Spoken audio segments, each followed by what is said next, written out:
It's gorgeous out. Let's pop some ducks. This is the Upduck Podcast, a blend of upland and waterfowl hunting. Tune in as your hosts, Tyler Beaton, Jeff Ludicky, Matt Jeske, chat about training dogs and share their bird hunting stories, tactics, and strategies. Oh, there's the beat. Right, for Matt, the 100th time. That's right. What's happened tonight, fellas? Not a whole lot. No, not much. You sound a little quiet here on the eve of duck season.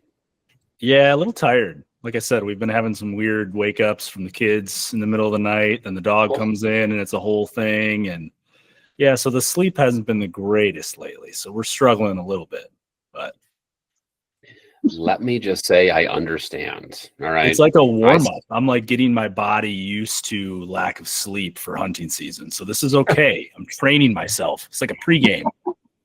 There you go. I mean, I slept through the night in my own bed last night for the first time in a week because we've had just children in and out. Yeah. It's been rough. Yep. It's been rough. Like 3 and 4 hours of sleep nights. I'm like, are we back in the newborn stage here? I mean, this is ridiculous. So, it's duck season is here though, basically. I mean, It is. Northern opener already occurred. Matt got himself out there a little bit. Northern Iowa opener. Yeah. Yep. So And you got on a couple goose hunts. That's right. We did. Yeah. Matt, you killed a few ducks. Yeah, just not a lot. Not a lot to talk about there. So, Okay. it was 90 degrees today. There's really not much to talk about. Okay. So, This Saturday Sum it for the up. opener is supposed to be 85. yeah, most Yep. people are not looking. I have a lot of people at work doing the Southern Wisconsin opener on the river, and they're not exactly thrilled based No. on the scouting report and the weather forecast combined. It's hard to So- get amped up for 85-degree weather. Yeah. Kind Yeah. of. True. You duck hunting shorts and a t-shirt. You could. Mhm. Swimsuit. Yeah, swimming suit. There you go. Don't need any waders. No, swimming suits and Crocs. Put them in 4-wheel drive. Mm-hmm. Yeah, you'd be all right. Color good. Yeah, and we'll have our dogs out there. We'll have to make sure we're taking good care of our dogs on the hot upcoming day, which is the perfect segue Ooh, nice to introduce our transition. guest.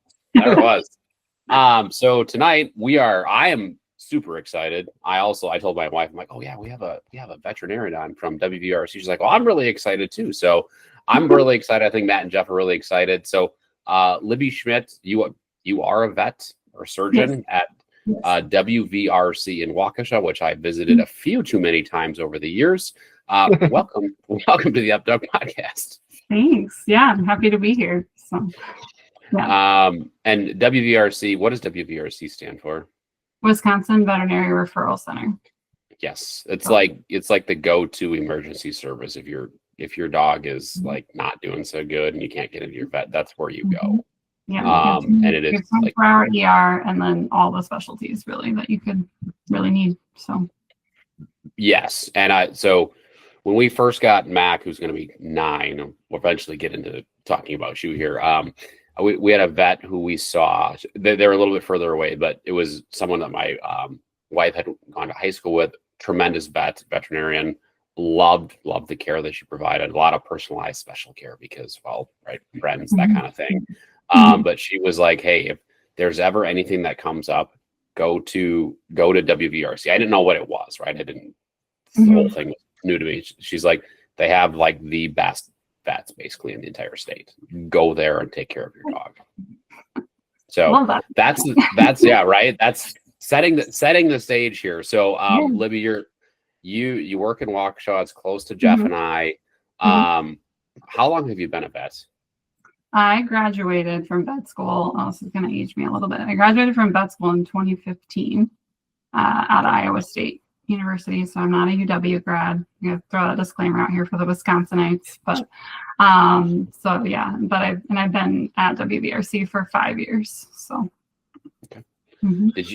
Did you know you wanted to be a vet? Oh yeah. The classic. Since I was 5, wanted to be a veterinarian. I didn't even necessarily know what it was at 5, but I wanted to take care of animals, and I was going to do whatever it took to get there, and it finally worked out. So yeah. Excellent. And you on a day-to-day basis, you work with a lot of gun dogs, a lot of working dogs, correct? Yeah. That's kind of one of the things I like the most about my job. I see a lot of hunting dogs, some that are truly used for hunting, some that are more hunt tests, field trial. And then I also do a fair amount of work with the Waukesha Police Department and Waukesha County Sheriff's Department and their dogs too. So that's another spin-off of a different type of work, but also important. So kind of unique situations, which is always interesting.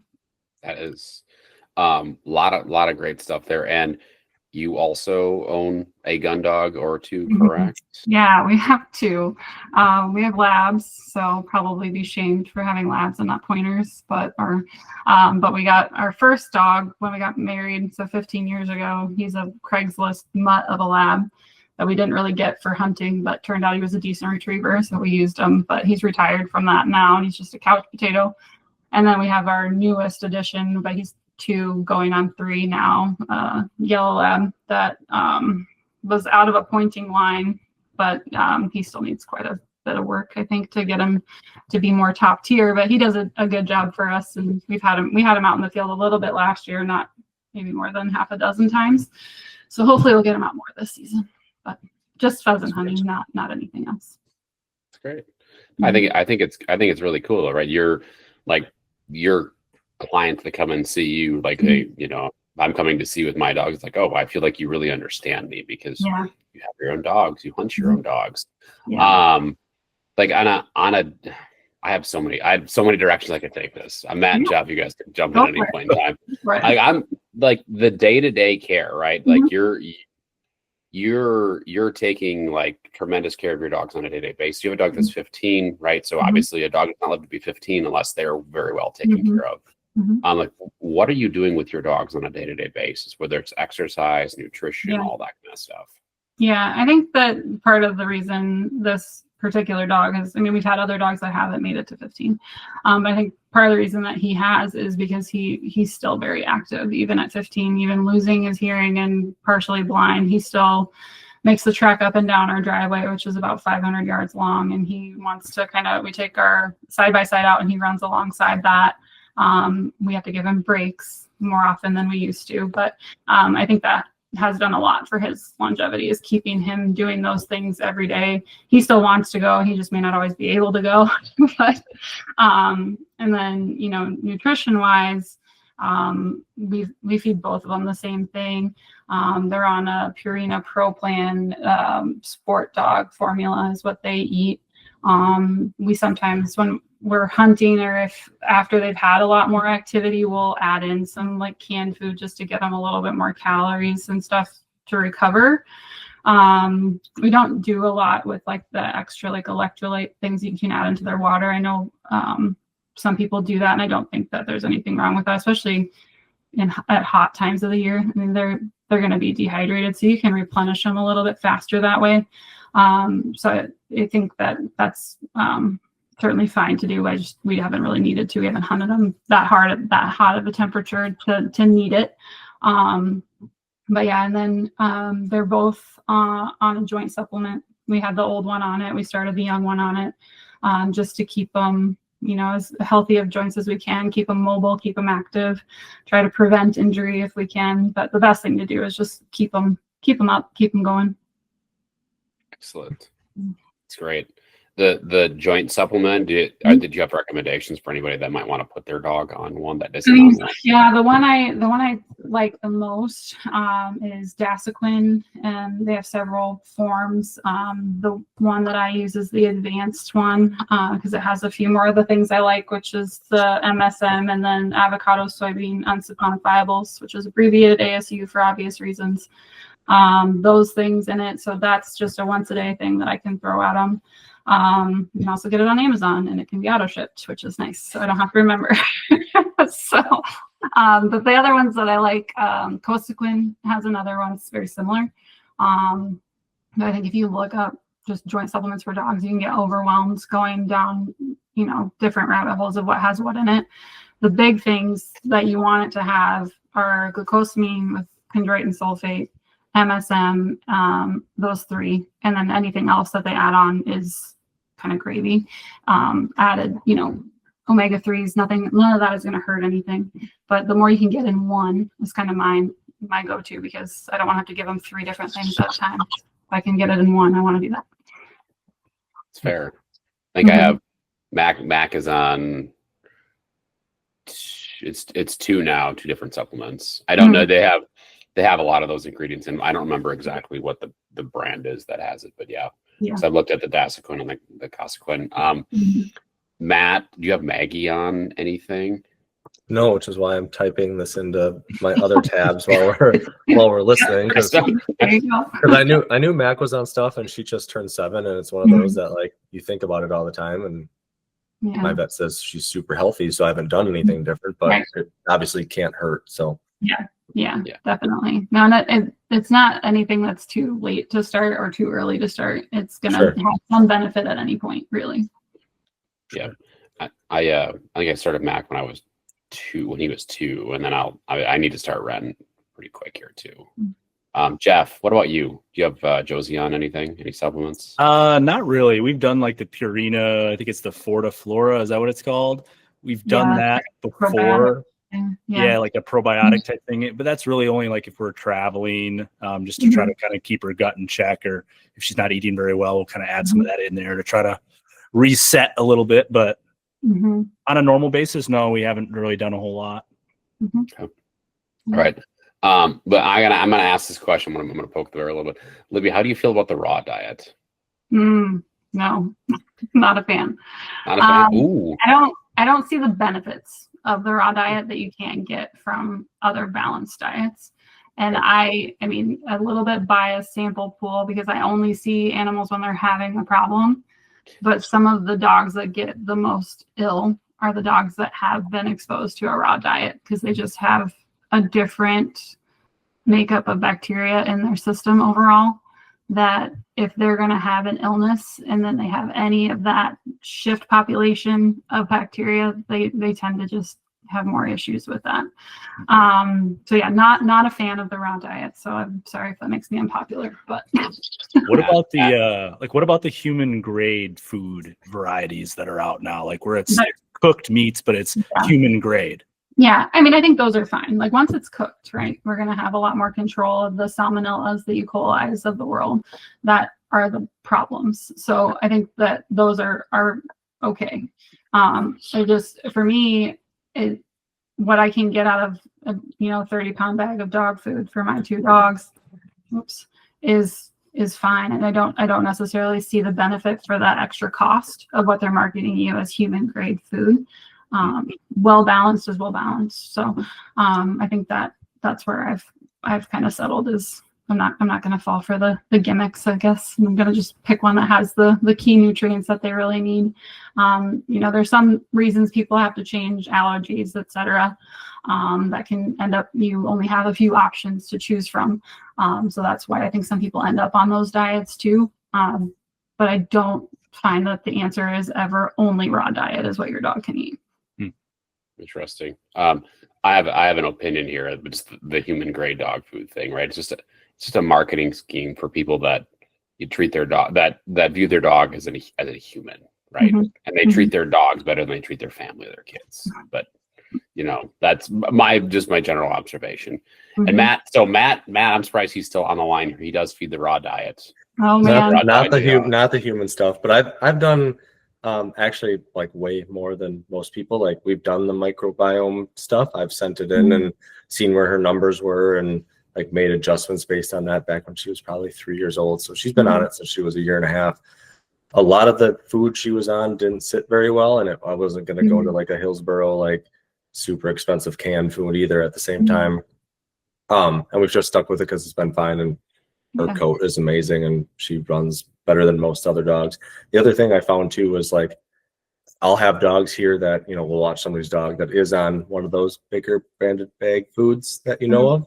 And like her bowel movements are much more pleasant than some of the other dogs that we do watch sometimes.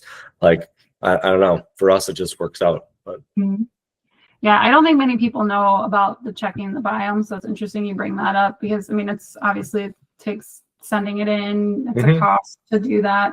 But it does help so that like, and the other thing people don't always think about too is that what they're eating is what they're passing through, right? So if they're eating something that's contaminated with E. coli, salmonella, and you have your kids picking up the poops in the yard, that's exposure.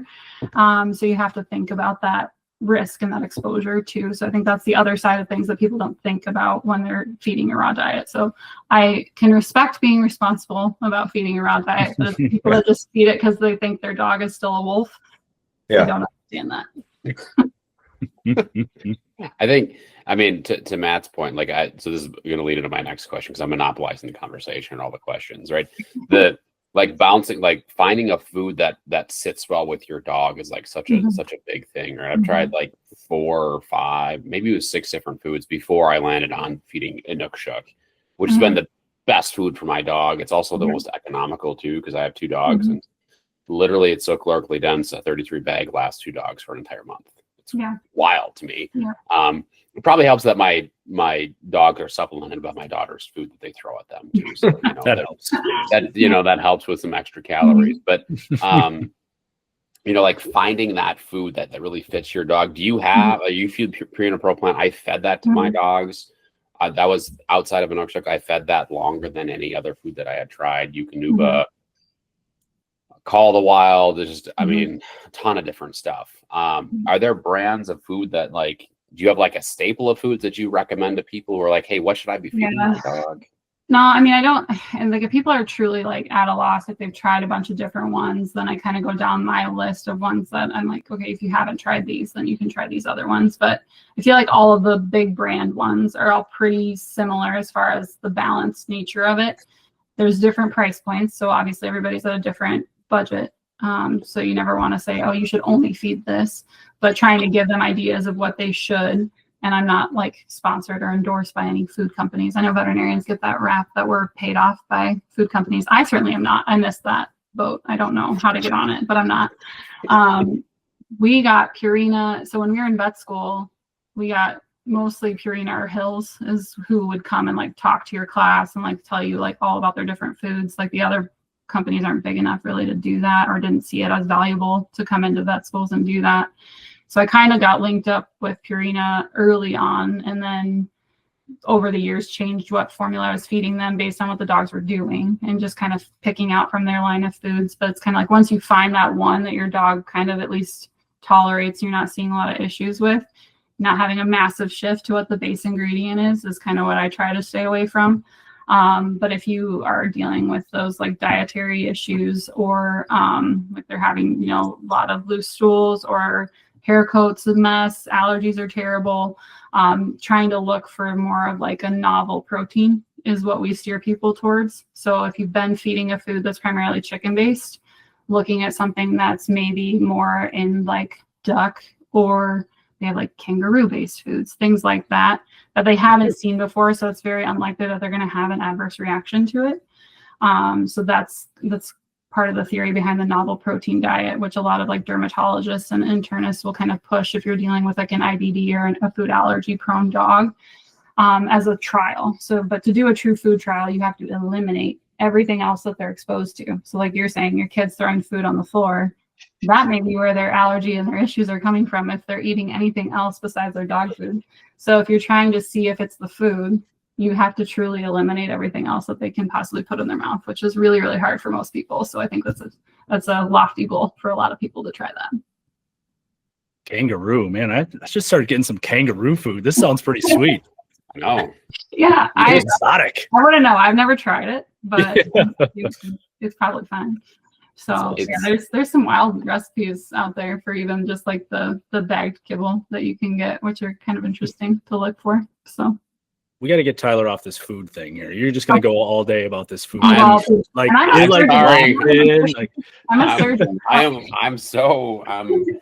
I'm jazzed up on like some pink lemonade stuff. I'm like, it's hit me. It says 0 calories, 0 sugar, but I'm definitely it's really like, not. yeah, it's really not.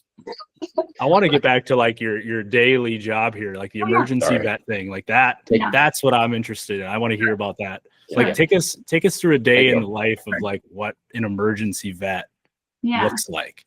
So I'm on the specialty side of WVRC since I only do surgery. But since we are a 24-hour ER, we do take cases from the ER that come in that need emergent surgery.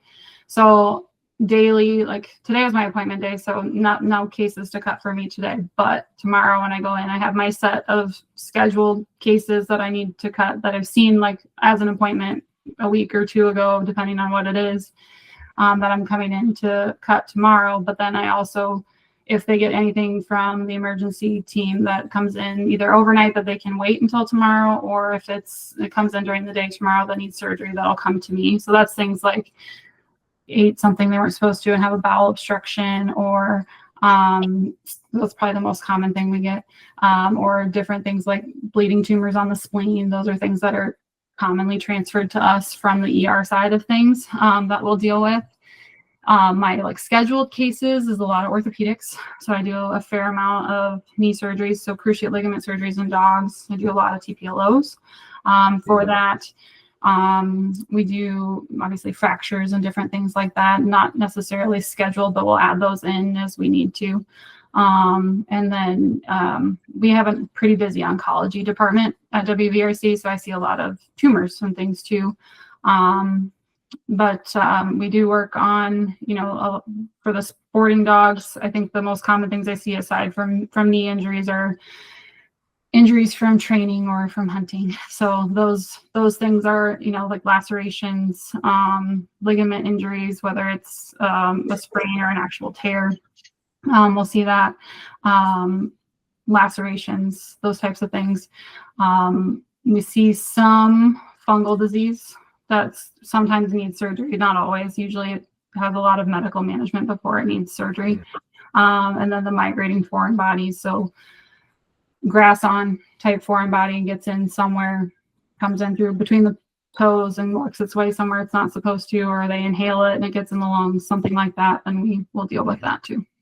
Now, I know we're going to continue talking about dogs quite a bit, but what other types of animals? I would assume dogs and cats are probably the majority of what you deal with, but do you have any like weird small animals that come in that you can talk about?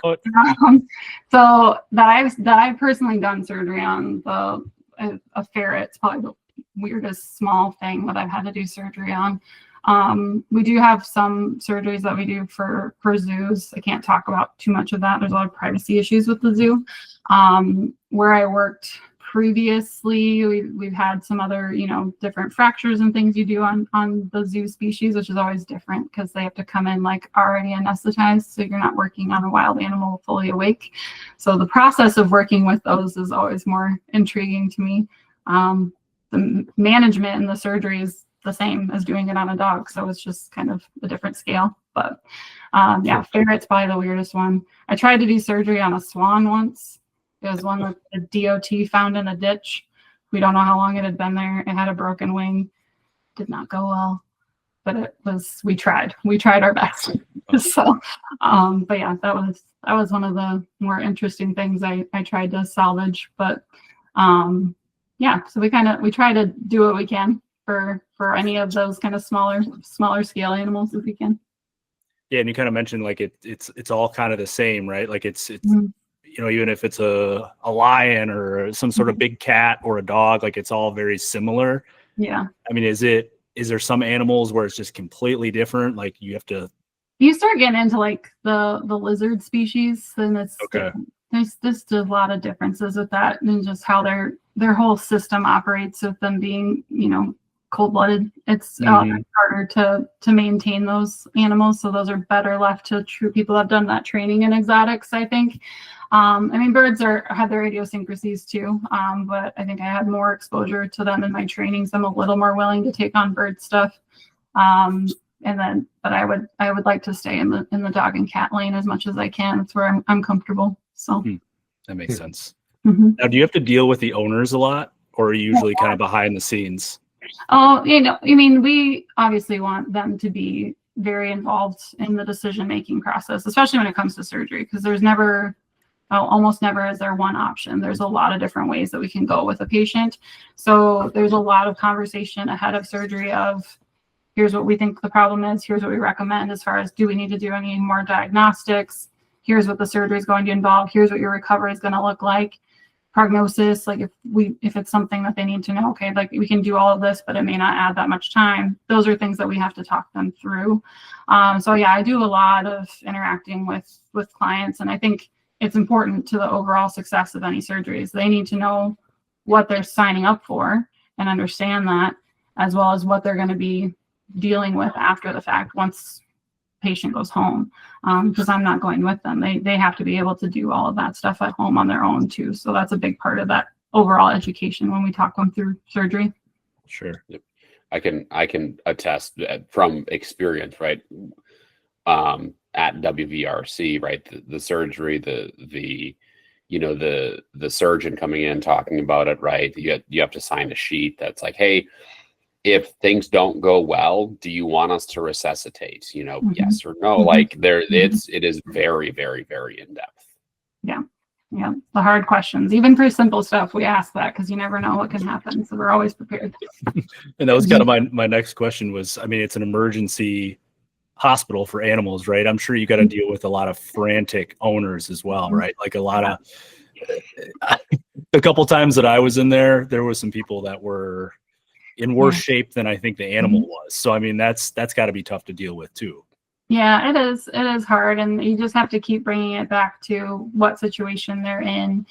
We can empathize and sympathize with them, but ultimately we are there for the patient. So we have to kind of get them through that step, and you don't want to rush people through the process too much, but sometimes we do have to make decisions in a time sensitive manner. So, that's part of our training, part of veterinary school training, and part of what you get just with time of being a vet and doing it many times over is kind of how to help people go through the thought process. At WVRC, we're very fortunate that we have a veterinary social worker that is available, not always 100% on site, but over the course of a patient's care, if a client's struggling with decisions, or if the worst should happen and we have grief situations that we're dealing with, there's another resource for them so that they have another point of contact, which is a newer thing in veterinary medicine that's only come on in the last couple of years, but it's becoming more prevalent, especially in the bigger hospitals. So. Well, that's good to hear. Yeah, I mean, I can imagine there's a lot of hard decisions that are made on the fly, very quick decisions that need to be made at the emergency setting like that, which is never easy. Now, my other thing that I want to talk about, if an owner, like, I know this is kind of a broad, generic question, but if an owner is on the fence, like say something happens or something comes up, they don't know if they need to go to emergency or if, say it's the weekend. Maybe they can wait to Monday to call their vet. Like, what are some of like the big signs that are like, okay, this is an emergency situation. You need to go now. Yeah. So when in doubt, you can always call our emergency service being 24/7. You can always call and they can talk you through. Like in most places, to have a local place. So if anybody is not from this area is listening to this, like they have a 24-hour ER that they'll give you a number for, and you can call them and tell them what's going on. And they can say, no, that's fine, wait on it, or you should come in. But the big things are anything that's difficulty breathing, 100% is emergency. Non-productive retching and bloating of the abdomen is the kind of classic symptoms of a GDV or the bloat condition that dogs can get. So that's a no-brainer, go to an ER. Any bleeding that can't get controlled, whether it's like a nosebleed or they've cut themselves somewhere. Now, broken toenail is not an emergency. It looks bad, but it is not an emergency. You can apply pressure and that's not a big deal. But anything bigger than a toenail, if you can't get the bleeding to stop, it's worth coming to the ER. I have to say the toenail thing, or my ER doctors will track me down and be like, why did you tell them to come in for any bleeding? So we actually had that last year. My dog out in the pheasant field, she sheared her toenail clean off. Like there was nothing there. It was below her fur. It was the weirdest thing, but man, that thing bled like crazy. Yeah. They look awful. Oh, it's bad. It's tempting. Tongues bleed like that too. I don't know if you guys have had that with your dog. Tongues and tails too. Yeah. Tongues, it's like a murder scene on your pants when you're in the field like that. It's bad. Yeah, it's drooling on top of it, just everywhere. Yeah. It's a mess. So no. And it's always a hot day too when they like cut their tongue. So they're like panting. The blood is like flowing through their tongue, and it is just like Right. Yeah. Everywhere. Good luck getting a hold of it and controlling it. That's always they won't let you touch it. So Yeah. I thought we were going to WVRC last week, actually. Oh no. For which dog? Yeah. Man. Oh. Just, I don't know. It's You just, eat a pair of know, underwear again. He's eaten a lot too many pairs of underwear. That's why we were there 7 years ago. Signing that sheet of paper, yes, for an obstruction. It was about, it's like 12 hours from death, probably.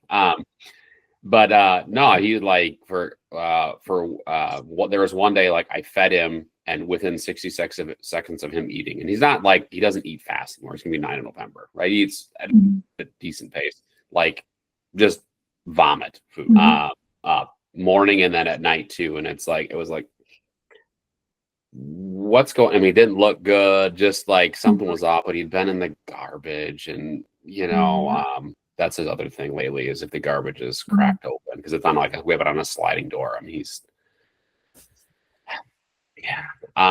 so I think he ingested. Eventually I switched him over to rice and got him to keep some food down, and then got him to have a bowel movement and then drink some water and just nursed him back. But it was just like, seriously, I do not, buddy, why are you doing this to me right now? Why first, why are you in the garbage? And then why are you just stop. Just stop. Again, my dogs are I have Labradors. They're like the Hoovers. I can't keep anything out of their mouths. So the fact that we haven't, I'm knocking on wood, haven't had to cut them for a foreign body yet is just out of sheer dumb luck, I think. So, Yes.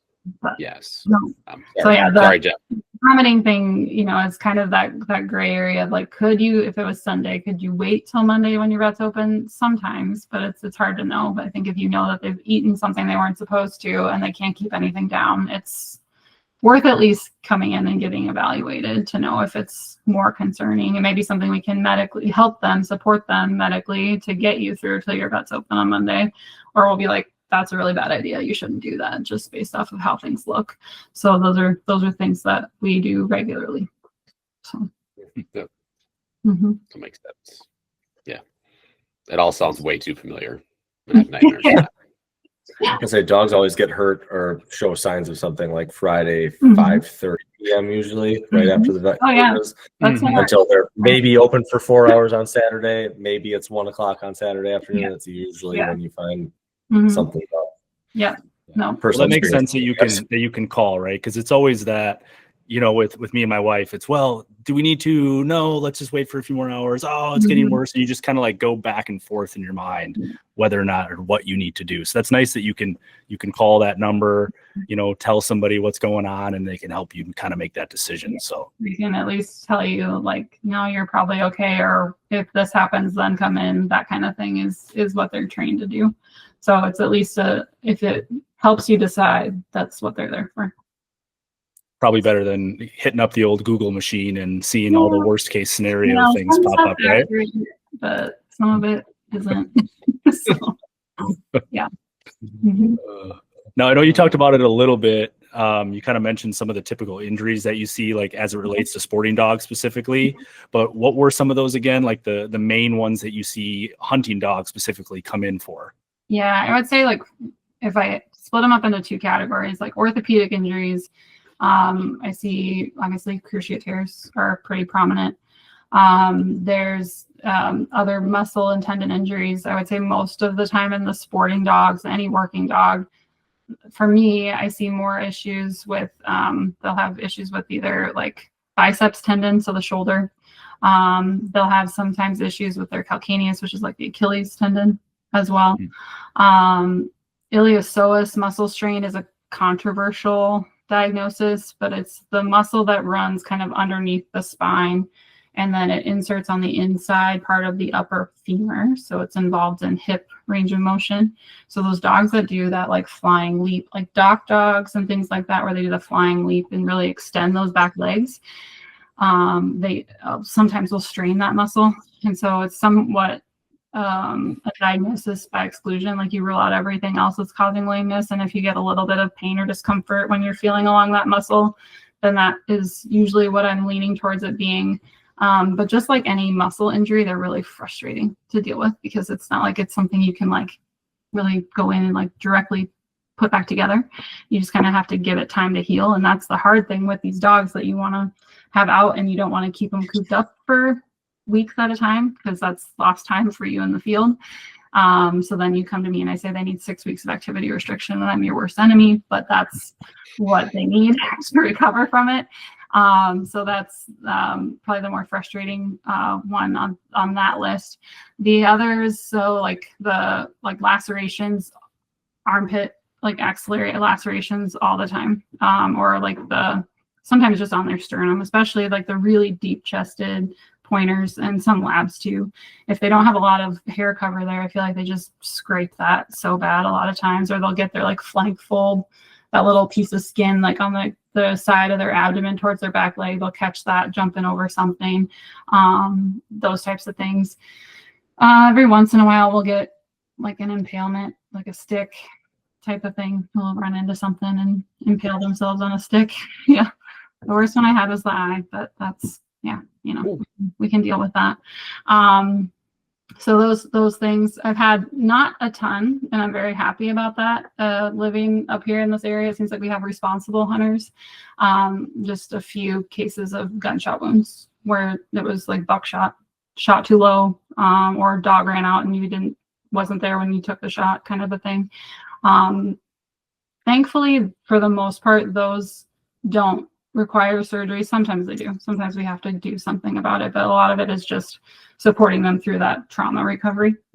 But sometimes we do have to go in and retrieve BBs if they're in a questionable spot or they cause something to bleed that we can't control. So now, do you think most of the time, like when the owners come in for these emergency type situations, like for your cuts, let's say for your cuts, your lacerations, are the owners doing a good enough job taking care of those dogs before they get to you, or do you think there's a lot to be learned there as dog owners? Yeah, I think sometimes it's probably to our benefit that they haven't tried to do anything on their own. But we do get people that come, like sometimes we're the closest place and they're way up north. We're the closest place, and it's a 2 to 3 hour drive to get to us. So I've had kind of a mix. I've had people that don't touch anything. They just throw the dog in the truck and come. And I've had people that try to kind of bandage it themselves and come in just to like get bleeding controlled, which is fine. So there's certainly things that you can do to kind of help the situation, not be as dire when you get in, depending on what's going on. I think that with us, for our own dogs, I have a kit that we take out when we hunt, that has some saline in it. I mean, I'm spoiled. I have access to this kind of stuff all the time. It's not hard for me to make a kit like this. But stuff you can easily get at really any store. So like stuff you can even get just like Walmart or wherever, like saline to flush wounds. You can, once you kind of flush out that debris, if there's bleeding that you see, you can try to get pressure control. So even using just some gauze and like an ACE bandage is something you can do to put pressure on it. Those armpit ones are hard though, so you can't really wrap those super easy because it's in a spot that you can't go around. Like if they're on like a lower leg, that makes more sense intuitively to wrap it. For those ones, I do have like a stapler, like a skin stapler, that we just can pop a few staples in to like hold the edges together. And then it'll need more attention once we get wherever we need to go. But those types of things I think are easy to get and keep on hand. So what are some of the main things? Oh, go ahead, Matt. You go. I was gonna say the stapler's an interesting one. You being a vet obviously would be super comfortable doing that in a situation that it seems necessary, but it seems very hit or miss on what you read about carrying one or needing one. Obviously, if you find yourself in that situation, you're in for a world of like a couple painful hours between you and your dog, no matter if you staple it or you don't. Do you find it's better to not staple it going to the emergency, or is it very I think situational? you can get it wrapped, that's probably better. But if it's in a spot that you really can't wrap, and there's a way you can kind of put things back together that'll cover some things up, it's another option. But just cleaning it and wrapping it is probably my first go-to. And then it's surprisingly not painful to staple. I staple myself, it doesn't hurt. But I know everyone's a little bit unsure if it's going to be painful. But Now, is it like a training exercise where you had to staple yourself? It was a screwing around exercise. Somebody says something annoying and you just slap them with a staple. Yeah. Not when we're in the OR, not when we're working on patients. None of that. That's all the time. People say that like, an e-collar, like, you just put the e-collar on your skin. That doesn't really hurt either, but I'm not trusting that it doesn't. I'm not going to staple myself, and I'm not going to put the e-collar on my leg and turn it up to 10 and hit the button. So I've done that. You haven't done that before? No, I haven't done that. Are you kidding me? No. I had to try it. I had to see like, okay, what does this feel like if I crank this sucker up? So me and my buddy were sitting around. We had a couple of beers, and we're slowly turning the knob up to see what it would feel like. You never tried that, Tyler? No. Oh, you should. No, I saw a hilarious video years ago on it, and some guy put it on his neck and turned it all the way up and hit the button. His body went. I didn't like do this. it. Yeah. I just put it on my 2 fingers. That's all I did. Yeah. He threw the collar or the remote or something and broke his like big screen TV. It was one. It was when you watch something and you like, it's funny, but it's not that funny. This was like legitimately like I was crying laughing so hard. It was wild. Well, it might be kind of fair to see what you're doing to the dog. You can kind of get a sense of what that feels like and what the different numbers do. Yeah. Well, let's try it out tonight after this. I'm not going to try it out tonight. I want to take some votes here. Matt, have you put the collar on yourself and turn it on? Legs, no. Center my hand just to check if it's working or, Okay. Super low. Yes. Okay. Libby? I've checked it on my hand to see if it's worked, but very low because I've touched electric fence. I don't need that experience. Yeah. So I'm the only one that sat there like, all right, let's go to 6. All right, let's go to 7. Yeah, no. You think you can do 8? Let's try 8. I know my pain tolerance is high. I got 2 kids. Yeah, that's true. That's true. Fair. That's very fair. A lot better than ours. Yes, that's for sure. That's for sure. Funny. And that was kind of my next question. We kind of started talking about first aid kits, right? And the staplers and things. Yeah. Like I have a first aid kit I think it's from Gundog Outdoors, one of those just like the zippered ones that come with all the standard stuff. Now, a lot of times, unless I'm going really far from the truck, I'll keep that in my truck. If I am going miles away, I'll carry it in my bag. But are there certain things that like, if you leave your kit in the truck, you should at least have this in your vest at all times? Like, what would those things be? I think the things that if you were really far away that would make a difference to have it in there would be like a tourniquet. Yeah. Otherwise, I think any of that could wait till you got back to your truck, really.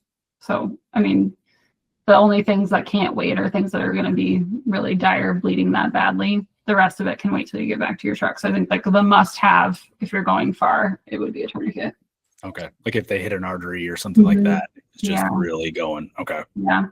The rest of it, if it's something that is just kind of a slow bleeder, is something that you're going to be able to clean and dress it better once you're back at a truck anyway, rather than way out there. Sure. Yeah, that was one of my questions, Jeff, too, because I have the same kit and leave it in the truck, or maybe if I'm in the boat, I usually throw it in the box, in the dry box in my boat, just because, you're a 20-minute boat ride or something away if something actually happened. But yeah. I had a question kind of back to the cuts and scrapes and things, maybe not major ones where I'm thinking ER, but what's your rule of thumb for just general care? So you get small personal experience, small scratches from barbed wire, maybe along the back or something where it's not dire, totally going to be fine, but are you washing it out daily? Are you letting it just kind of wash it out, heal itself? What's your guidance there? I think initially washing it, like getting a first good wash of it, and even like I have saline, so I use that, but tap water is fine. Like an initial, like just flushing a wound, you can do tap water. So if you have a bottle of water, you can use that. If you don't necessarily need even a lot of like soap or detergent, there's like wound cleansing kits that you can use that have some like Chlorohex, some of them are like a betadine. I don't know that you need that. Just getting the debris out isn't as good. Flushing it is good.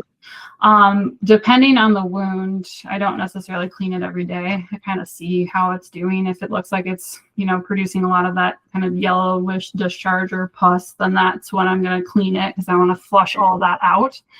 But I don't think you have to do it as a rule, like every day or twice a day. It kind of depends on what the wound is doing and what it looks like. People always want to put stuff on wounds. Like triple antibiotic is fine. I don't know that it does a lot, but it's not going to hurt anything. It helps kind of keep the tissues a little bit more moist, and that will help them heal. But if you don't have it, it's not going to make or break it. They heal surprisingly well, and sometimes I think they heal in spite of us, I will say. So yeah, my vet says kind of the same thing of just like feet, legs, things like that, where like they take care of it pretty well, keeping it clean even. I mean, you don't really need to intervene often once it's to that point. So that's good to know. Checking it and, seeing, like, as long as it continues to look better each day, then I think that you don't need to do more than that. It's the ones that maybe it's more than what we see on the surface that those need a little bit more, but they'll declare themselves. They'll be swollen, they'll be hot, they'll be painful. The dogs will start to not feel well if we're starting things that are starting to become like an abscess. They'll show you that it needs more than what. Yeah, we had that. The abscess becomes really clear that it's not going to solve itself when their leg starts to swell up and things like that. Yeah. Yep. No, but I don't think in those situations, because it's so prevalent in these dogs, like it would be such a financial undertaking to take them to an ER every time they had a scrape on a leg or had raw or something like that. Doing some of that basic care at home is absolutely is fine. And you guys, obviously working with those dogs and having them live in your house and be a part of your family, you know them best. So you know when they're just even a little bit off. So that's when the red flags start waving that, okay, this has exceeded what I can do. We need to go see either your primary vet or go into emergency or whatever the case may be. But I don't think it's wrong to do some of that basic first aid at home too. Sure. What are your thoughts on like the quick clot stuff, like the blood stopper? I think it's called like styptic powder or something like that. I have some of that. You talked about tourniquets and wrapping it and applying pressure, but what are your thoughts on that stuff? It can be helpful in like an emergency situation. It's messy and it is not my favorite thing to have to clean out when you have to go in and actually deal with it later, but it can do the job. The problem is in a lot of those cases is like you dump it on. Well, then when your dog stands up, it just falls out depending on what the wound is. So, or they shake and then that comes out. So that by itself isn't probably going to do it. But if you do that and then something covering it, then it might do what you need it to do. Gotcha. So. Okay. Tyler, I was to say, I don't want to take it from you, Tyler, but go, guys, and you specializing in knees and ACL or like TPLO, things like that. Like Tyler, you probably know people that have gone through that. What's obviously, everybody knows the University of Wisconsin-Madison studies and things like that, and genetics seem to be maybe a bigger part of it than previously thought.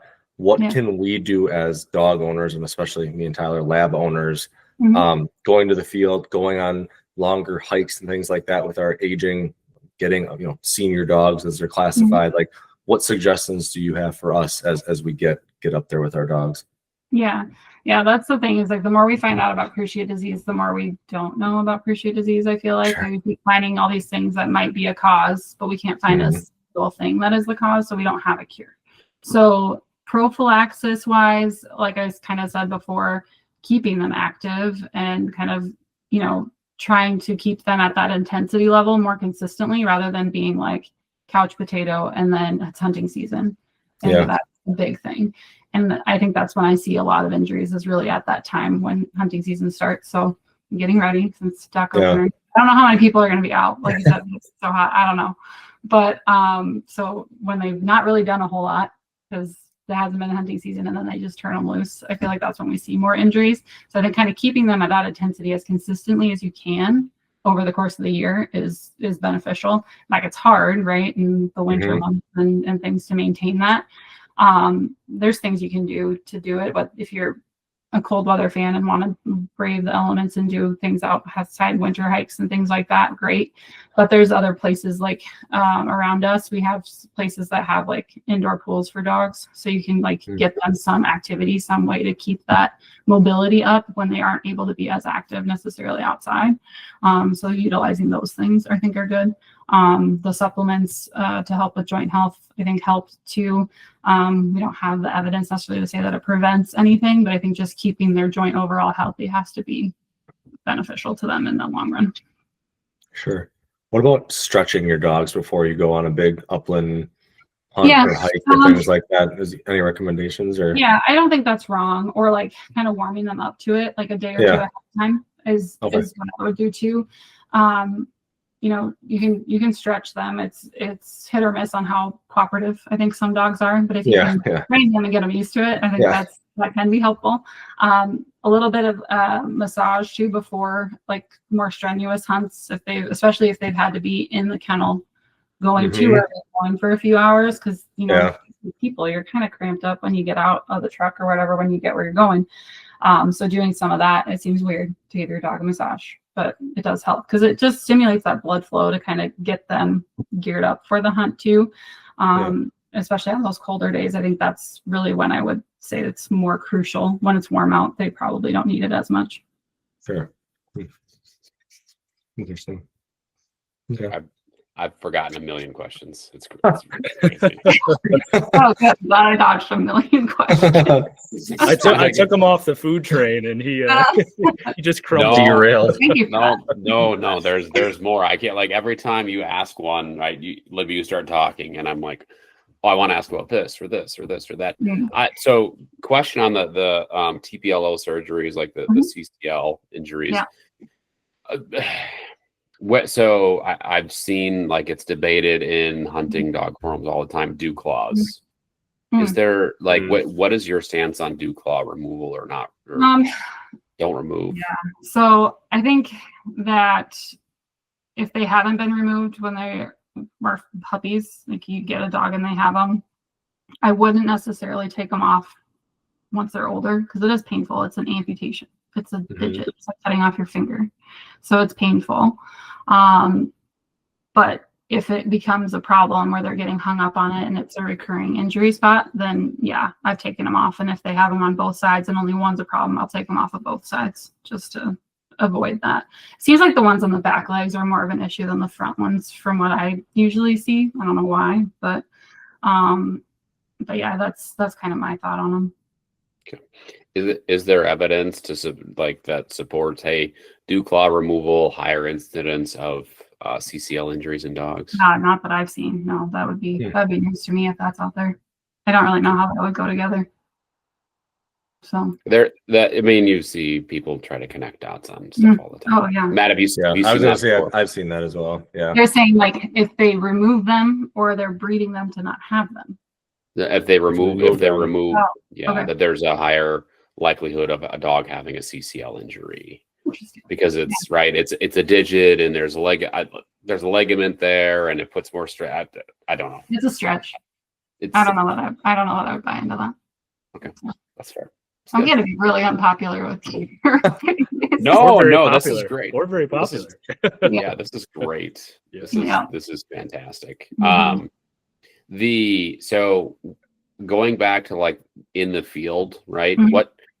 So we talk about doing like a tailgate check when we're done hunting, right? That could be like right when you get out of the field. For me, it's usually when I get home, right? I'll take my dogs over. Do you do anything like that with your dogs? Like, what should people do? What should they look for after a hunt on their dogs? Where should they check? What should they look underneath, in, on, anything like that? Yeah, I'm usually checking for a few different things. Like I'm checking eyes, see if they're like squinty at all, because then that's something I should flush out if they've gotten anything in their eyes. I'm checking those armpit areas to look for any sneaky cuts or anything like that. And their flank area for anything there. Paw pads, looking for that kind of a tear or anything on those. I'm checking for burrs and ticks. So underneath the collar, taking off the collar and kind of feeling around in there. Then checking in their ears to see if they got anything that fell down in there while they're hunting. That kind of stuff is usually where I'm checking. Okay, good. It's a nice. I'm more thorough than a lot of people because it's what I do every day. So nose to tail every time. So yeah, I think you probably know what you're looking for too. Mm-hmm. I think like the as for someone who has their first dog, they're like, what am I actually looking for as I'm doing this? Yeah. But you'll see something that stands out. That's like, that looks exactly different, and you just kind of learn as you go. It's so crazy to me though, like the number of times that we've either seen on our own dogs or with friends of ours and their dogs where they come out of the field and they have some sort of injury, but you wouldn't know it by looking at the dog. They have so much adrenaline on board. They're just running around like it's fine, and they've lost 3 paw pads, and you're like, you should be limping. And then the next day, then they're limping. But it's just, it's kind of hard to pick up on that stuff like right out of the field. So it's not anything to be ashamed of if you miss it right in the moment, because they hide it pretty well. So speaking of limping, that's a perfect segue for my next question here, because I'm on a roll now. So Matt, Jeff, you guys can interrupt me at any point in time. So this is an interesting one, right? Say you do a big hunt with your dog, right? Big pheasant hunt, right? The next day they're a little bit like sore looking, a little bit gimpy. Like, how do we know as owners whether that's like general soreness versus, hey, maybe like you said, they're injured, but they're not showing it? Like, is there like any guidelines you give? Yeah, the more serious injury, they're not going to be able to override with adrenaline. So if they, like, you get to the field and all of a sudden they're fine, it's probably more general soreness. The adrenaline is going to override that. But that being said, like, do we ignore it? Not necessarily. Like anything that's persistent. So you rest them overnight or even a day before their next hunt and they're still kind of slow, like they might need a little bit of help getting over that. So if you use anti-inflammatory meds, sometimes we need to use some of those just on and off. I have a few clients that, run quite a bit of dogs, and they have their frequent flyers, as we call them, where they just come up lame after like longer hunts, or if they're hunting them 2 or 3 days in a row. I got a guy that guides, and so his dogs are getting used a lot in consecutive days. So we've worked out, we know that this dog is going to be kind of on and off of anti-inflammatories, throughout hunting season, and then probably doesn't need them the rest of the year. So that kind of a thing, you may find you need that if they're just not kind of recovering fast enough. The other side of that same coin is if we put them on those meds, we can sometimes mask injuries, and then they go too hard and they can make it worse. So I don't lean on them too heavy. So a one-off, okay. But if they're just kind of keep coming up lame, I'm not going to just keep pushing the meds to get them through hunting. I'm going to probably get them checked, because I don't want to have them make the injury worse because I'm masking that to signal to them. So. And I think that can be such a hard thing for hunters too, because we can be so selfish sometimes where we want to go out and hunt too. And we're just as excited as the dogs. And sometimes we overlook a lot of that. We think, oh, they're fine. They're fine. They'll make it. But we really need to be more aware of these types of things and be a little bit more careful sometimes. Yeah. Yep. And it is a hard line, because the dogs always want to go. They know what they want to do. Every time my dog, even now 15, and he hasn't hunted in a few years, and every time he sees blaze orange, he's like losing his mind. I'm like, okay, you're not going anywhere. I'm literally just rearranging clothes. Yeah, we're not doing anything. So it's a hard thing to do, and it's their quality of life, right? Like pain and lameness affect quality of life, but also not getting to do what they truly, truly love and want to do is affecting their quality of life too. So it's a bit of a balancing act, but if you have a veterinarian that you trust, that's what we're here for, is to kind of counsel you through that. Actually do an exam on your dog so we can find things and say, okay, this isn't that bad, you're okay. Or this is more serious, we can't continue to hunt, we got to address this more and get them rested and fully recovered. Now with the hot weather that's coming up here, we talked about that the opener for duck season is going to be 85 degrees here in Wisconsin. What are some of the like telltale signs of like heat stroke or dehydration that somebody should be looking for in their dog when it's hot like this? Yeah. I mean, I feel like the telltale signs are hard because they come on so fast, and then you get to the really bad signs where it's like claps and weakness and Those types of things are the early signs. So if they're having like muscle weakness, tremory, seem like they're getting cramps, collapse events, those types of things, or just can't drink enough water. Sometimes because they're drinking so much water, vomiting, that type of stuff, that's too hot. They're too hot. They need to be reined in. So. Now, aside from just getting them water, what are some of the other things that we could do? I mean, I've heard of, their paw pads, get them in the water, get them cooled off, things like that. Yeah, cooling them, depending on where you're at, like you need to get some sort of evaporative cooling. So like if there's no breeze, you need to get a fan on them or something to kind of help with that. So just getting them wet doesn't do that much, but if you can get something that helps kind of take that heat away, that helps a lot too. So yeah, getting them a little bit of water, trying to make sure that you're cooling them off with water on their feet and that sort of thing is good.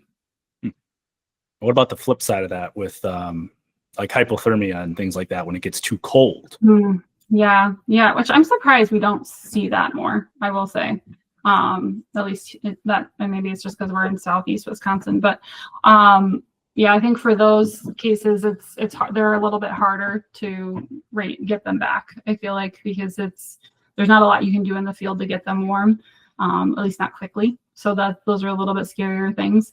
You can use things like heating blankets and heating pads and stuff if you can, but a lot of people don't have access to plugging them in. The little like hand warmer things, I've seen people try that.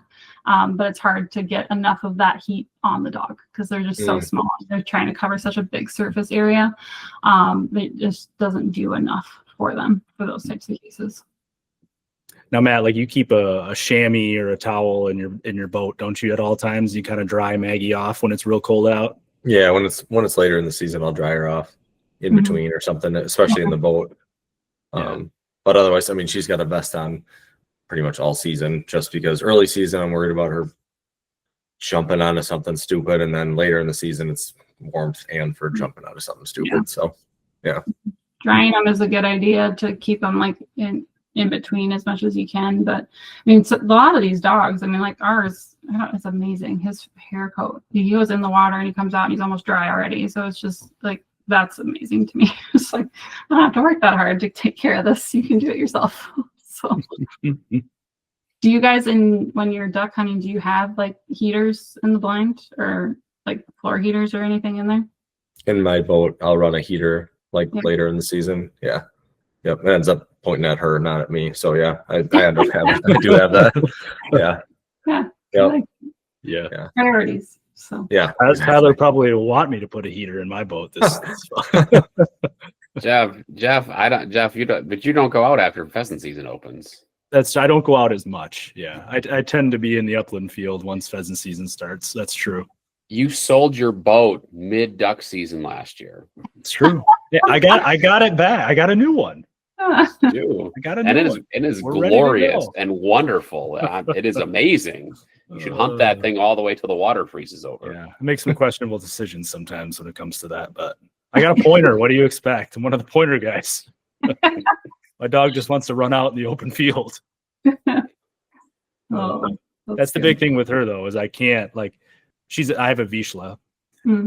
So real short coat. Like, I would love to waterfowl hunt with her, but one, she's terrified of boats, which was my fault when she was a puppy. And two, like, if she gets wet in the cold, it's game over for her.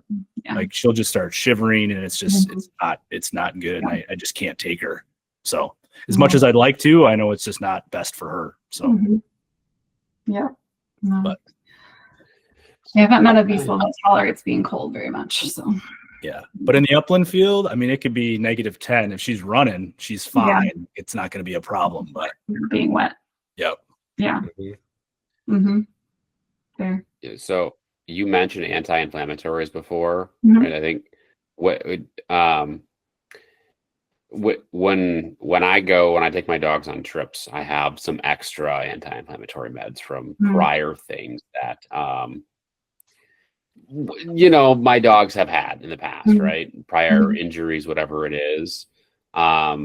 You only, right? Dogs can't take human grade medicine, correct?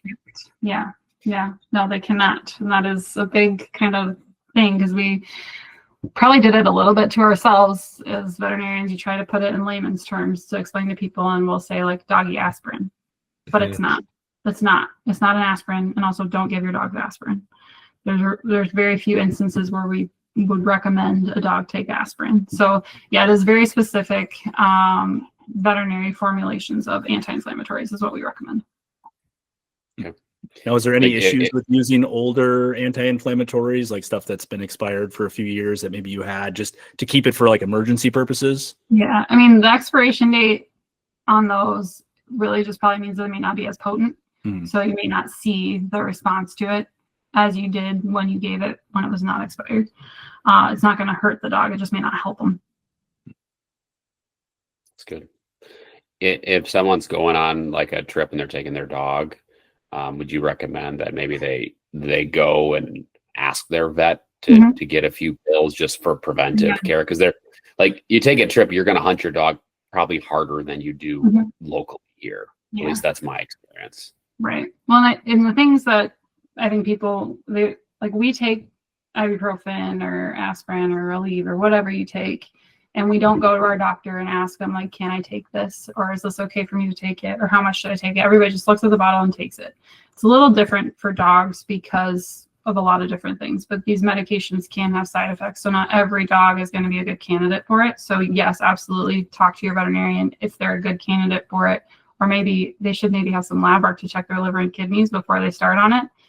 Those types of things. But I think having that conversation with your vet, being like, hey, I'm worried about this. We're going on this trip. I want to have something on hand. And they can say, yes, absolutely. Or yes, but if we check labs, that would make me feel more comfortable prescribing it. All of those things. Laws in Wisconsin, at least, I can't speak about other states. We're authorized to prescribe medications if we have a valid exam, which means it has to be within a year. So they may be able to do it depending on your history and your connection with your vet. They may be able to do it without seeing you, but they may say, well, we haven't seen you in a year. I kind of need to do an exam on your dog, and then I can prescribe it. And a lot of that comes from just our legal requirements of veterinarians. We can't prescribe if we haven't seen them within a year. Got it. We're not just being mean. That makes me feel better. That makes me feel better, actually. We get a bad rap, I know. Like, why do we have to do this every time? But you have to think about it. You're consolidating what happens to humans over the span of 70 to 80 years in like 10 to 12. So things change quickly in a dog. Yes, they do. I have like one other really burning question as we've blown past the hour mark here, and then Jeff and Matt, I'm going to shut up and let you guys ask your burning question. So food wise, right? I'm going to take my dog out. Dog back on the food train. No, he's back on the food. This is, ahead, I feel like this is relevant. This is relevant. Okay. I'm just giving you crap. That's fine. I can take it. So, right. Saturday morning, I'm taking my dog out duck hunting, right? Do you I do not feed my dogs before a hunt in the morning. Would you How early are you going out? I mean, if I really wanted to get to a spot on the opening day of duck season, I would probably need to go out Friday at like noon to get my spot, but okay. Probably like 4 a.m. Okay, yeah. But feeding them the night before, I'm assuming. Yes. Yeah. I that's kind of how we do it too, is if we're going early, then we won't feed them before we go, and then plan on feeding them as soon as we're done hunting is kind of what we do. But yeah, I don't like to feed them, at least not a full meal that right before they're going to be running. It just makes me nervous. So, and I have one dog that has extra Pexy and one dog that doesn't, but yeah, so I don't do it. But I'm terrified of like bloat or like a stomach flip. So like I am very like, okay, the dog has like, sometimes I'm like, oh, I tell like my wife, I'm like, oh, I'm going to train the dogs, and then she'll like feed them. I'm like, well, so much for training in the morning, because I'm not, it's not going to run. It's too close. It's like, it's got to be like 3 hours at least before I feel comfortable. Yeah. No, I think, my rule is, that 2 to 3. If you can get it in them ahead of that window, they've usually got it through their system enough that it's not going to be a problem. So I was going to say, like, if you're on a trip or something, if we get up at 6 and pheasant starts at 8, like I'll give her a half meal just because I know that we're going to hunt till 5, 6 o'clock at night. Yeah. and then she's not going to have anything except for water probably Yeah. while we're out there. And if you know you're going to feed her and then you're going to drive to a spot or whatever, like if I go hunting around here and I'm up at whatever 3 o'clock, you know, to take a 45-minute truck ride and whatever, like I'll give her a half meal because it's almost 4 hours before we start hunting. Granted, she's got to sit in the truck, then we got to get out, then she's going to sit on the boat or sit in the boat. Like it's a lot of nothing before the actual activity. Yeah. So I do give her some, and it's a little easier to get, you know, back to work when I get home because she's already mostly taken care of. So, but yeah, 2 to 3 hours is like at the minimum. If it's going to be anything less than that, I don't feed her either. Yeah. I think that's fine. I mean, the other logistical side of it is I feel like if we feed ours and then do anything remotely strenuous, they throw up and like, do you want that in your boat? Probably not. Yeah. Like, you know, there's that side of it too. Okay. I'm done with burning questions. I will not ask any more food questions unless you prompt it, Jeff. All right. So I'm sure you might have some for the Sky Blast. Oh no. maybe. I heard about this. I think this is what I was nervous about. Oh no. No. I don't have too crazy of a question. We're not there yet. All right. You got what other questions you guys have, Jeff? Now, I have a selfish question. Okay. Dog hotspots from e-collars, specifically almost always just being in the water. Happened this weekend, opening weekend for us. Got wet, obviously swimming out to a spot, sat on the stand for a couple hours, sat on the stand for a couple hours the next day. Like immediately could see it. Am I just not tightening it up too much, like, or not enough? Is it rubbing? Is it just because it's wet? Last year got to the point, got infected. I needed a dry powder. It was a whole thing. And I choose to avoid that preferably in the future. Yeah, no, I think it's the moisture is the downfall of those things. It's hard to prevent for sure to keep it from doing that. When you see it, the best thing to do is actually to kind of shave the hair away so that you can actually I've done that before. Dried and exposed, but then it's hard to put the e-collar back on if you have both skin exposed. So then you kind of have to try to shift it around and see if you can find a spot where that isn't the case. But yeah, just the key to those is just getting them as dry as you can, as fast as you can. So you know, as soon as you're not hunting, getting the e-collar off and then just really focusing if you have that chamois, trying to really dry that area as a priority would be what I would try to do to keep it from happening. But yeah, they're off. Then it's hard to remember when you're getting suited up 3 o'clock in the morning or whatever, but trying to switch it from side to side day after day or whatever, try to not have it rubbing on the same spot. But I swear, does it make a difference if they're sitting or standing? Because I swear, if I put it on while she's in her kennel, it's loose by the time I get to my spot. And I don't know if it's just like the way she stretches out, because you'll sit and move it and it's like, what did you do when I put that on? Because it was like tight, you know, the finger check and whatever. Yeah. I don't know. I got to check her. I think she's playing with me while I put it on in the kennel. I don't know. Yeah, I guess I've never noticed. I feel like our dogs are always standing when I put it on them. Yeah.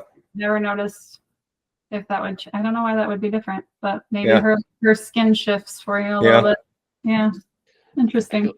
I feel like my dogs puff up their neck a little bit when I'm telling you, that's what she does in the kennel. She puffs up her neck and then it's calmed down by the time we get out there, because there's like actual slack in there. Yeah. I'm gonna watch more now. I mean, my dog, I swear the only way I can get him to come back is with the beep on the e-collar. It's the only pitch he can hear now is that, because he doesn't hear me at all. So it's that or flipping the lights on and off. We can't get him to come back when he's outside. So it's a fun adventure. Sure. Oh, Jeff, you got anything left? Any selfish questions? Selfish questions? No, not really. The only other thing I was thinking, the whole time. Selfless. I'm just thinking about, you know, these labs. These things are high maintenance. You guys got a lot of health issues with these labs, man. Josie she's just ready to roll. Aside from her breaking her fingernail off. Yeah. That's funny. My only other thing was that blue-green algae with the warm weather that's going on. I know that can be pretty prevalent around here too. Like, what do people really need to watch out for, you know, for duck season when they're running their dogs through this stuff? Yeah, I am not an expert on that by any means, and I haven't done the legwork on that. But I know there's a lot of stuff put out by, I think I saw it was from Ducks Unlimited, maybe post. They had on like blue-green algae and like when it's okay versus when it's not. So I would look into something that has more of an official source, but there are different things that you can tell by looking at it, and then like also looking to see if there's any signs of other wildlife around, because the signs are there. Like if the ducks are coming to it, it's probably fine. But I feel like if they're not coming to it, it's for a reason. So not just that we suck at hunting. Yeah, it may not always be that. It might That could be that too. Yeah. But yeah, no, I would have to defer to a different source on that for you, because that's not my field of expertise. Sure. And yeah, what like the common signs of that, maybe Tyler, Matt, you guys might know more, is more just vomiting, diarrhea, like that kind of stuff, right? Mm-hmm. Yeah, it's usually GI because they eat it. But, Yeah. Yep. Mm-hmm. Yep. Especially like jumping in the water, swimming hard, right? That's, I mean, they're fired up and they just ingest a little water. Yeah. Okay. Well, that was all I had. Okay. I burned Are we all my ready? questions. Are we ready for Sky Blast questions? Sure. I'm so nervous for this. So, all right. Don't be nervous. Don't be nervous, Libby. This is like rapid fire, right? Anything is fair game. Okay. So we might ask more hunting dog stuff. We might just ask random stuff about, hey, what's your favorite book? Because you got a, case full of books back there. We don't. Who knows? Our job is to ask the questions, and your job is to just spit out the first thing that comes to mind. We'll wrap up on a fun note, and then get you on your way. Okay. Sounds good. All right. Let's go first. Matthew? I'm sure. I'll just do this on the fly. I think you said, where did you do your undergrad and your vet school? Iowa State University for both. Go Saints. Yeah. Okay.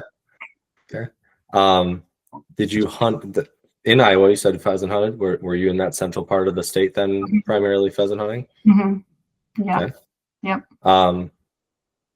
I don't know. That's pretty much all I had. I guess I'm living in Iowa. I'm trying to think of random Iowa things, but I just can't think of any. It's fairly boring, but if you like it that way, that's okay. That's perfect. Just have her like, I'm thinking you should just grab a random book from behind you and let's just see what you pick over there. I don't even know where to grab. They're all so far away. That's okay. Hold on. Let me see. Random book. This could be a fun little activity here. What do we got? Game dog. Well, that's This perfect. is really old though. Yeah, Look at this picture. Of the, That's like this is old. This is one of old. the classic Richard Walters books. Yeah. So that's on here. I think we got this one because it was a black lab. No, I don't know. He probably had actually buying this, but this is one I Matt, have. you said you have that book? I have like every Richard Walters book. Everybody has to at We some might point have at least look through it. What are the odds that you grab a random book back there and Matt has the same one? That's funny. There you go. I love it. Yeah. That's all I had. Okay. I'll get into mine then. Favorite animal to treat aside from dogs? Aside from dogs? I don't know. That's unfair. I want to do dogs. I will say I like I'm gonna categorize it as it has to be a friendly cat or a cat that wants to be a dog. Those are probably my second favorite. The cats that act like dogs are my second favorite. So Like Maine Coon cats? yeah, the Maine Coon. Yeah. I kind of want one, but I will never be able to have one. So yeah, too many allergies in this house. Okay. Yep. I only have one more. So we're gonna take it easy on you tonight. Craziest item that you've ever had to remove that an animal has digested? Oh, that's not even. I have such a long list. Christmas. I can't remember what year, but I was in my residency. I had a black lab that had to come in because he ate about 2 pounds of gravel out of his owner's driveway because they dumped the turkey trimmings in the driveway. And he ate all of it. And I scooped it out with a sterile ice cream scooper. And it made just the sound you think an ice cream scooper would make on gravel, was what it did. And it was 2 pounds. Yeah, it was. We weighed it. It was about it was right at 2 pounds of gravel. That's crazy. The least surprising part of that story was that it was a lab. I know, right? Black lab. The black lab. Both you guys were like, Never shocked by that at all. Yeah. So I started nodding as Gilbert Matt was nodding too. We're like, yeah, that's about right. the second one was a dog that ate a box of hot cocoa packets. So he had like the chocolate toxicity symptoms, but also was obstructed from all of the packets. that were in his stomach. So it was like a twofer. But that was my best smelling foreign body because it smelled like hot cocoa. And I do not ever smell like hot cocoa. Oh man. Okay, follow up. This one hits a little close to home for Tyler. Sorry about this, Tyler. Have you ever had to remove pairs of underwear from a dog's stomach? Tons of times. Tons of times. I like it. I love it. All right, so Mac's not that odd. No. His affinity for underwear. No. Yes. Yeah, I wouldn't call it an affinity. I call it a fetish. Yeah. That's funny. Mhm. Okay. That boy is trying to kill himself still. Over underwear. I don't understand. I don't either, but dogs do. You like what you dog like, things. Yeah. Yeah. Who are we to judge, Tyler? When he was a puppy, it was a shoe fetish. He was like shredding shoes, and then I corrected that behavior, and then it flipped to underwear, and it's been underwear ever since. Wow. You almost wish it was back to shoes. Kind of, actually, yeah. Yeah. Is he a boxers or briefs kind of guy? Like, does he have a preference, Tyler? Female underwear. We'll say Female ladies probably. The ladies' Yeah. underwear. Yes. All right. Uh-huh. All right. Yes. Mhm. All right, you did. I was going to ask about that. What's the most common thing though that you end up removing? Oh, that's probably too graphic. Tampons. Yeah, that sounds right. Yeah. So right in there with the underwear, Yeah. But yeah. Luckily, those have just passed through. Yep. You're lucky. They don't always. So. Nope. Okay. Let's finish on a lighter note here. Coffee or energy drinks? Coffee. Okay. Favorite food spot in Lake Country since you live in the same Food spot in Lake Country. I would say, there's so many good ones.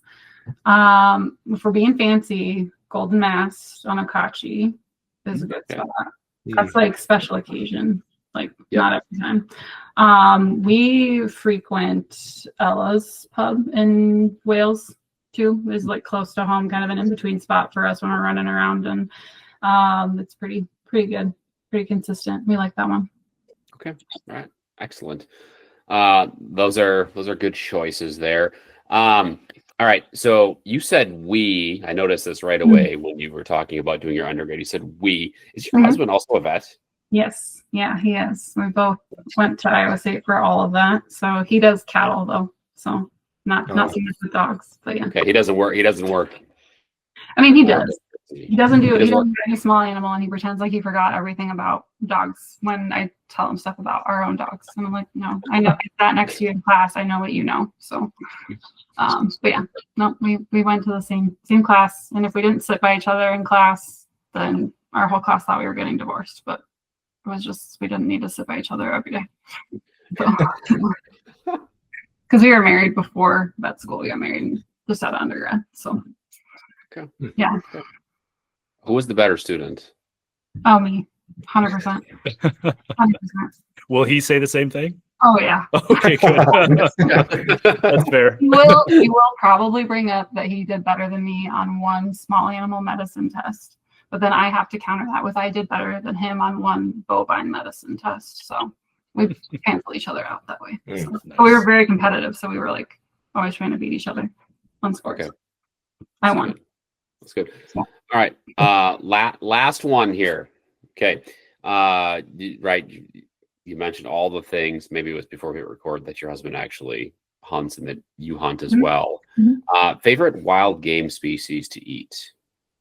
Oh, I will say probably venison. We do a lot of venison, but now I'll have to add elk to the list because he just got an elk a couple weeks ago out in Montana. So I was going to ask that offline. So Been eating a lot of elk for a while. Yeah, my daughter keeps asking, when are we going to eat Daddy's elk? And I'm just like, I don't know if I should be concerned at 3 years old that you're asking me that, but I'm going to go with it. So yeah, we're going to hopefully do some of that this weekend. So excellent. Nice. I would say you're doing it right. It's probably the sounds of it. Yeah, I think so. I mean, they're learning all about it, and it, like I said, I didn't get into hunting until I met him, and obviously I knew about it and had plenty of family members that did hunt, but I never really did it myself. and then to get to do it with dogs, and then to get to learn more about the conservation and just, making hunting more sustainable and something that our kids can take part in has been really more of the interesting part of it for me than just going out to hunt. I like all of that all the other aspects of it as well. Yeah.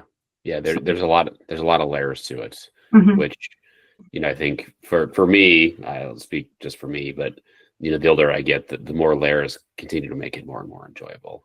Yeah. Yep. I agree. Excellent. All right. Libby, if people want more information, I don't know if you have any social media profiles you want to give those out. You do not have to. Any personal information, you don't have to. If they want information on WVRC or just more general information, like where should they go? How should they contact you if you want them to? Like just anything you want to plug, you can plug right now. Yeah. So, my clinic is probably the easiest way because I'm there most of the time. So, WVRC in Waukesha. We just moved. I don't have the address fully memorized, but you can look it up. It's at least updated on Google where we are now. It's just around the corner from where we were before. And then I would say for anything surgery-wise that they want to just get like a baseline of information on, the American College of Veterinary Surgeons, or acvs.org, has like owner information handouts on basically every surgical disease in small and large animals. So it's a good kind of baseline source, and it helps people know if it's something that they need to seek specialty care for. So I think that's what it's good for too, because obviously like your primary vet is your first line go-to. They have all that information. You have a good relationship with them. They know your dog best, but then knowing when it is the time to partner with a specialist is sometimes a little bit harder to navigate. So those resources are out there. Perfect. Excellent. That's great stuff. Libby, I thoroughly enjoyed having you on the podcast. We could come on and we could do like another 3-hour episode. I'm not kidding. There's so much. Yeah. And if you guys get questions and you want follow-ups, let me know. We're around, so happy to help with whatever. So appreciate that very much. For our listeners, thank you for tuning in. As always, if you have 10 seconds, leave us a review, and we will see you all next week. Later.